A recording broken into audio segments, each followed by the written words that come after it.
Imagine a lost empire, a forgotten world, bigger than ancient Egypt and Mesopotamia combined, hidden beneath the sand for 4,000 years. This isn't a myth. This is the story of a civilization that history forgot. Our story begins not in the distant past, but in the 1920s, a time of grand archaeological discovery. While Howard Carter was famously unsealing Tutankhamun's tomb in Egypt, another team halfway across the world was about to rewrite history itself. In what is now modern-day Pakistan, British-led archaeologists were excavating a dusty, unassuming mound.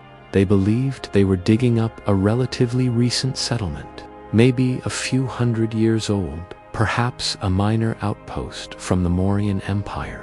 They found pottery, some beads, and the foundations of simple brick buildings. It was interesting, but nothing earth-shattering. The lead archaeologist, John Marshall, and his team, including Indian archaeologists like R.D. Banerjee, started noticing something strange.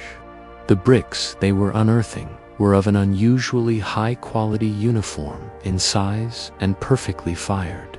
This level of craftsmanship seemed out of place for a small, forgotten town. Then they found the seals.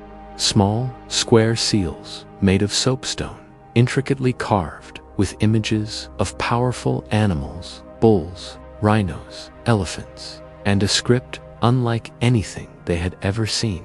It wasn't Sanskrit. It wasn't related to any known language in the region. It was a complete mystery. As they dug deeper, the scale of their discovery began to dawn on them. This wasn't just a small town. The foundations revealed a meticulously planned city with a sophisticated grid layout. The streets ran in straight lines, intersecting at perfect right angles. It was a level of urban planning that was unheard of for the time they initially suspected. Could this be older than they thought? Much, much older. Then, a breakthrough. Hundreds of miles away, another team led by Rai Bahadur Daya Ram Soni was excavating a similar site at a place called Harappa. They too had found these strange, uniform bricks and the same mysterious seals with the same unknown script. Marshall put the pieces together. The artifacts from the two sites, Harappa and Mohenjo-daro, were identical. This wasn't a coincidence. They weren't looking at two isolated towns. They were looking at two cities belonging to the same vast, unknown culture.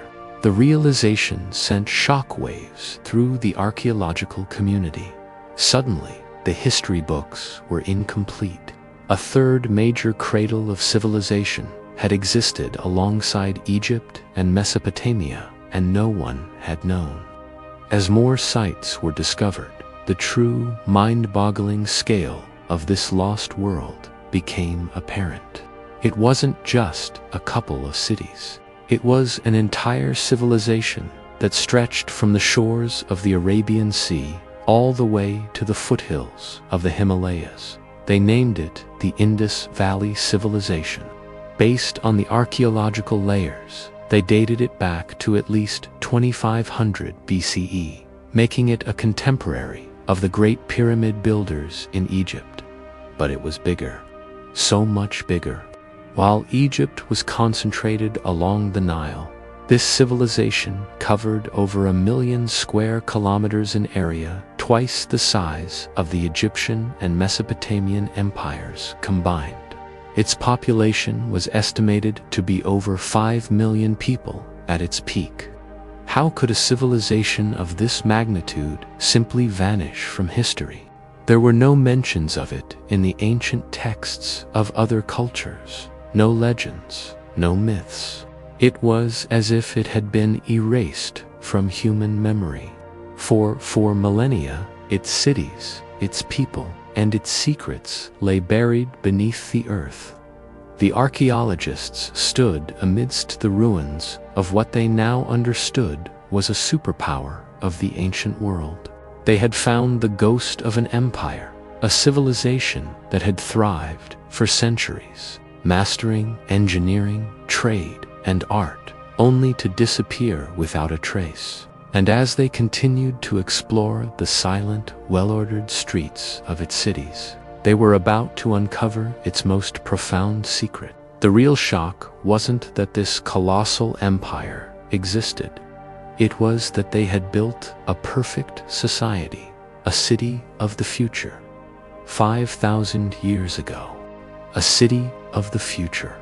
What they built in cities like Mohenjo-daro and Harappa should have been impossible. We're talking about an urban civilization sprawling across an area larger than ancient Egypt and Mesopotamia combined, thriving for over 700 years. And the most incredible part, they did it all without kings, without wars, and without any signs of a ruling elite.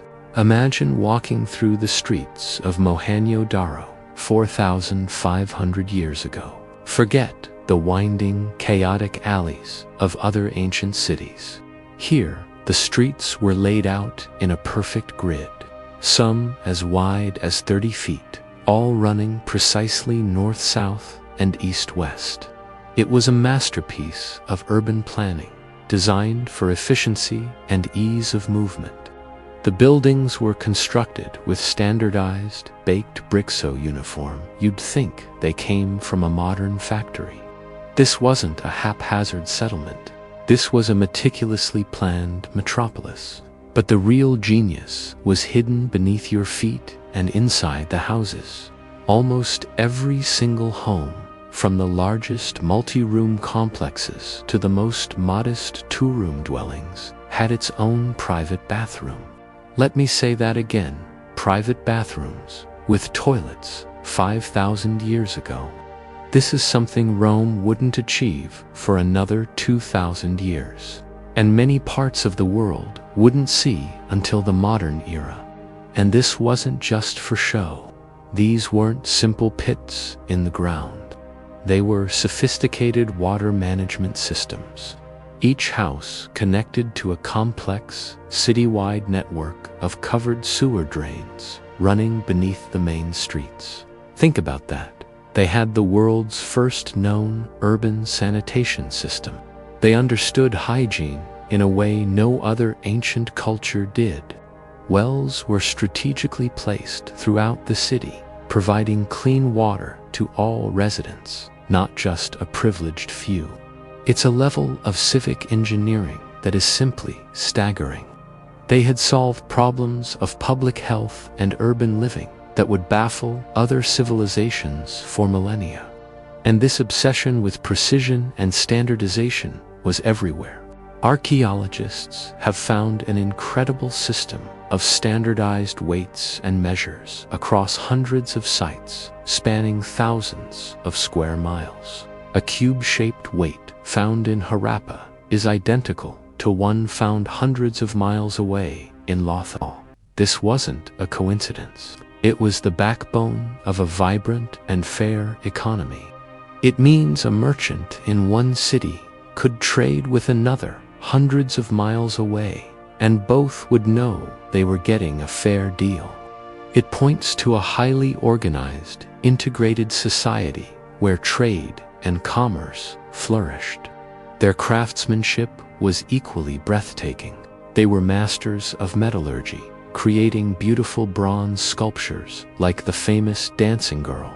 They worked with gold, silver, and precious stones to create intricate jewelry.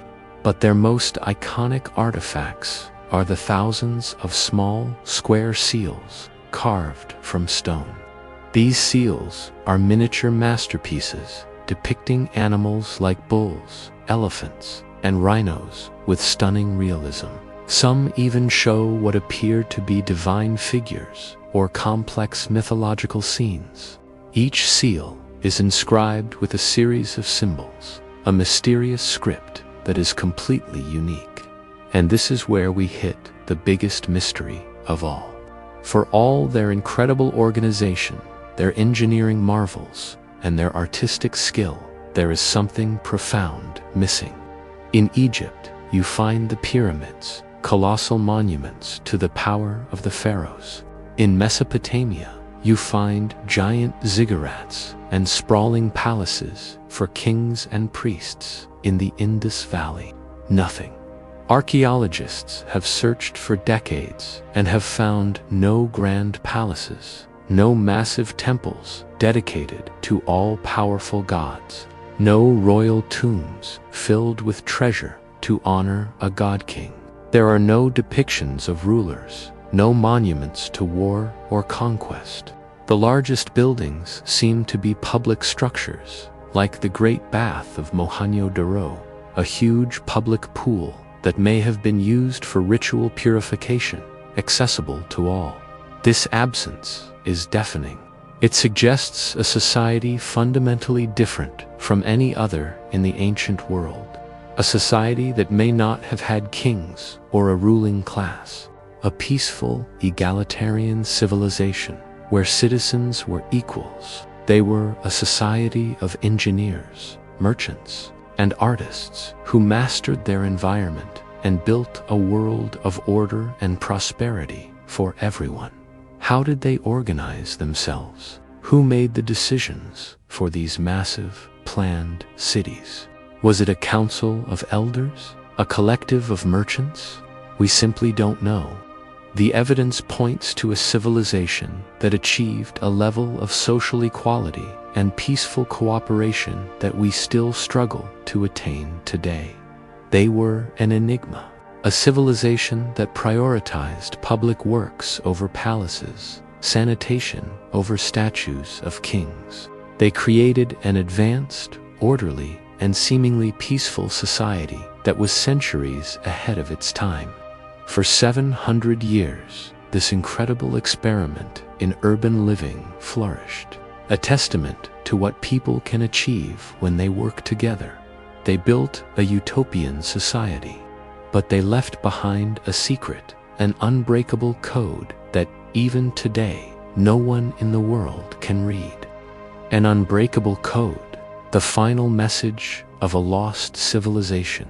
We're looking at the Indus script, one of the last great unsolved mysteries of the ancient world. For decades, the sharpest minds have tried to crack it, but its secrets remain locked away. These beautiful, elegant symbols are all that's left of the voices of 5 million people. 5 million people who built one of the most advanced civilizations on Earth, and then vanished.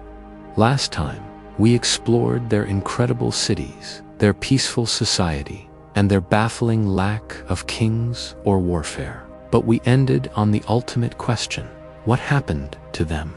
Why would a civilization at its absolute peak, with cities so perfect they rival modern urban planning, simply abandon everything they had built? For a long time, the leading theory was a dramatic invasion.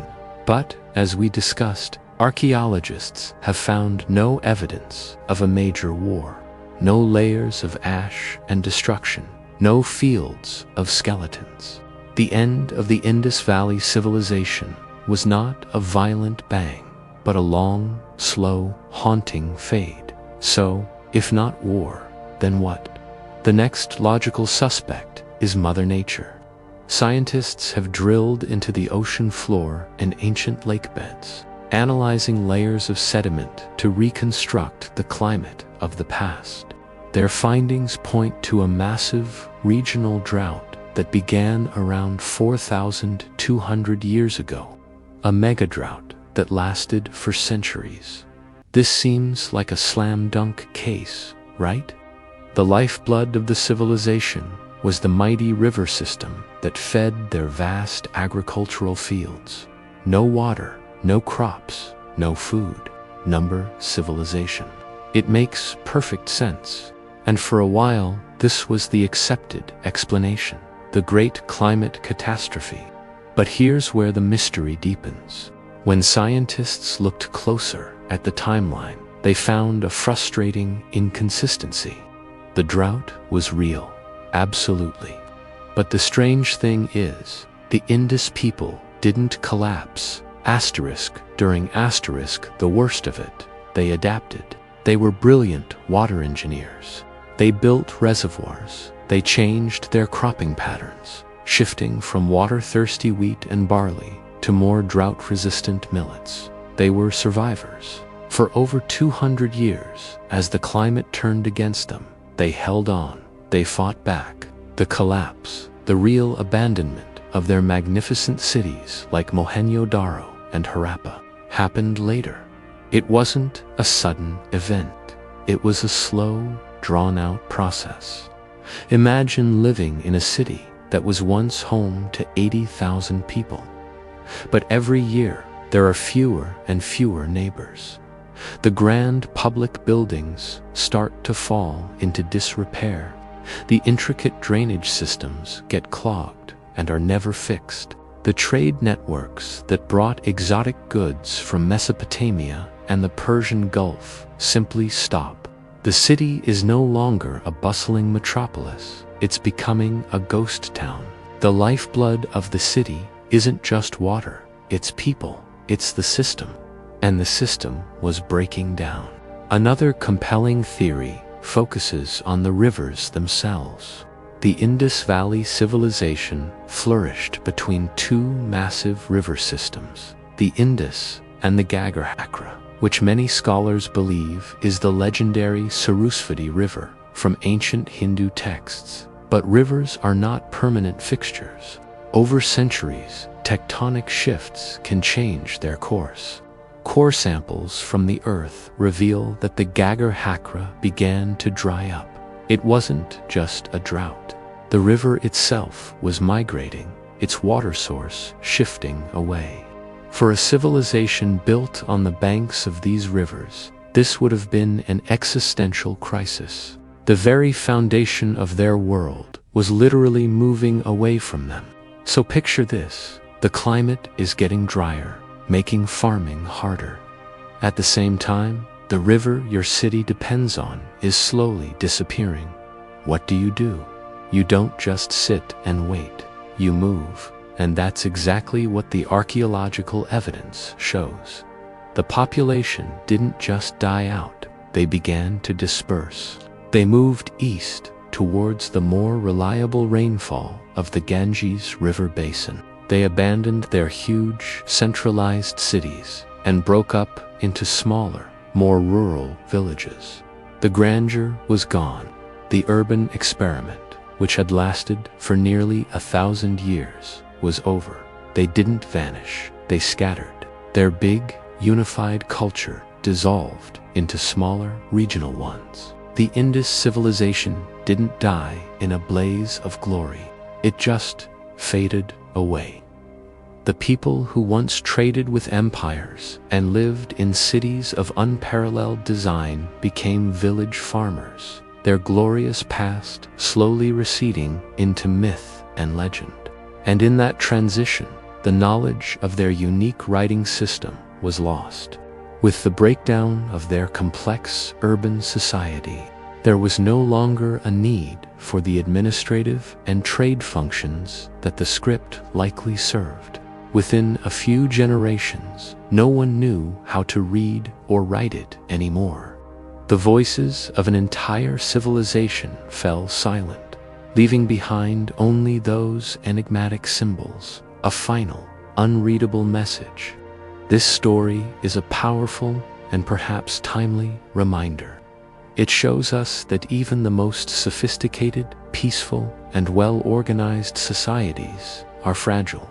They are not immune to the slow, creeping pressures of environmental change. The people of the Indus Valley were not defeated by an enemy army, but by a changing world they could no longer control. They adapted for as long as they could, but eventually their system buckled and their world transformed forever. They left their perfect cities to be swallowed by the earth, becoming one of history's greatest and most profound mysteries. We put immense passion and research into bringing these forgotten stories to light, because we believe that understanding our past is the only way to navigate our future. Your support is what makes this journey of discovery possible.